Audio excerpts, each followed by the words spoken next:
Ron, and I'm back to talk about, do I need a degree to be an illustrator? Which to me is quite amazing, considering I do have a degree. I have 2 degrees, as a matter of fact. But you know something? None of that means anything if you don't have the talent and the will and the perseverance to get out there and be an illustrator. So the answer clearly to me is no. You do not need a degree to be an illustrator. What you do need is perseverance, a bit of talent. It doesn't necessarily mean that you have to have the greatest amount of talent. So more than a degree, you need the will. You need the talent. You need the perseverance. You need the vision to be an illustrator. That's what's important.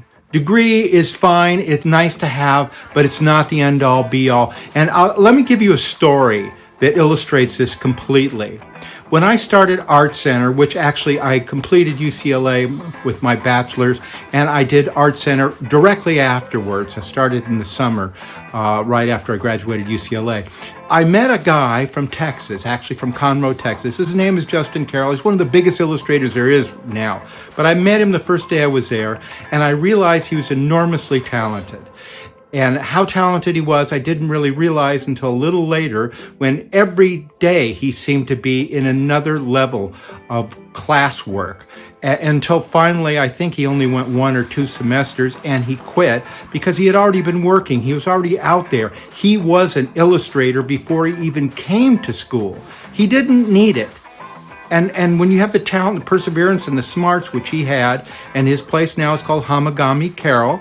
It's been around for years, and Justin Carroll is one of the best illustrators in the world, certainly in the United States, and a designer and a businessman, and he did not need a degree to do what he did. Getting back to the point, do you need to go to school in order to be an illustrator?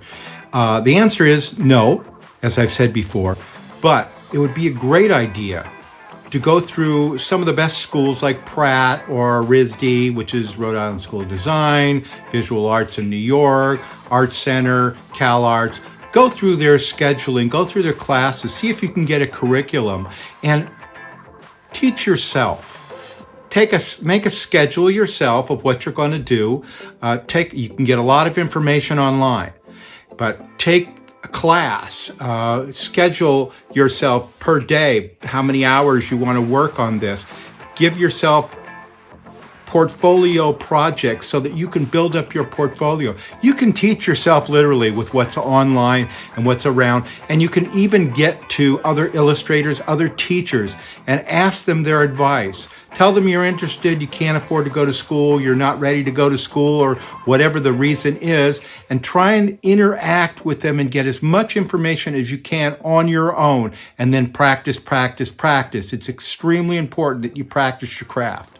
Another thing you should think about, which is really important and will give you some more confidence, is sometimes it's better to have street knowledge. And what I mean by street knowledge is just by looking at different things and different illustrators and magazines and brochures and on TV and online. Sometimes it's better to get your influences from that and develop your instincts from what's popular now, instead of being taught the classical things that you would through a school, because sometimes it takes years to get rid of that classical training and tune into what's going on now. So I highly suggest tapping into what's going on now, tapping into illustrators that are hot or their work that you like, and try it.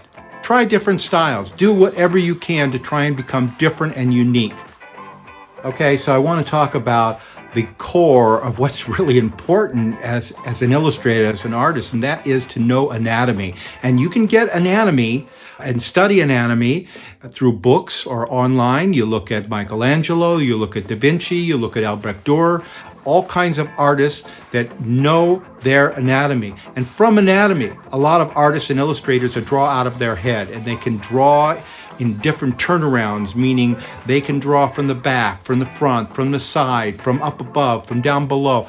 These are all important things to be able to do. And if you can do that, you can be an illustrator that can work quickly because you don't need models necessarily. Although a lot of illustrators use them, you can use photographs as well. But be aware that when you're using photographs that you really have to know your anatomy. Photographs are flat. You need to go 3D. So in order to know 3D, you need to know your anatomy. You need to know how the skeleton works. You need to know how muscles work. You need to know how skin wraps around everything.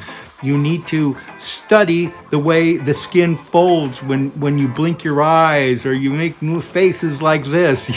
These are all important things to know, because life is not static. And if you're able to create a character, whether it's realistic or not, and it looks like it's squinting the right way or talking the right way or moving the right way, you're in great shape.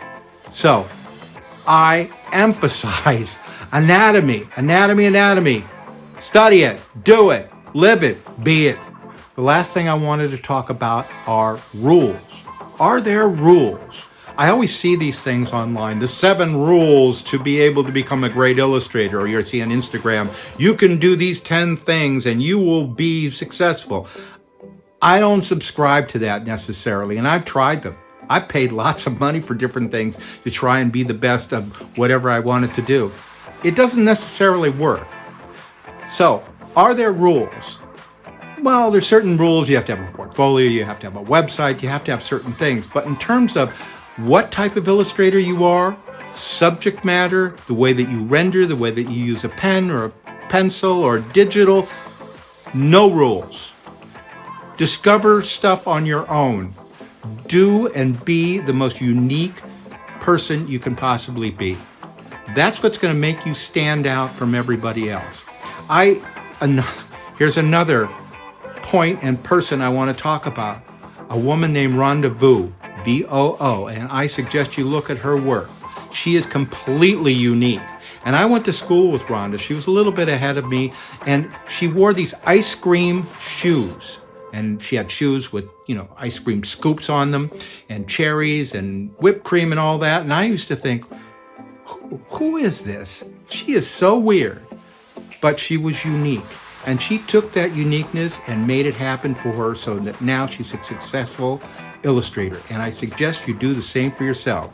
Be unique. There are no rules.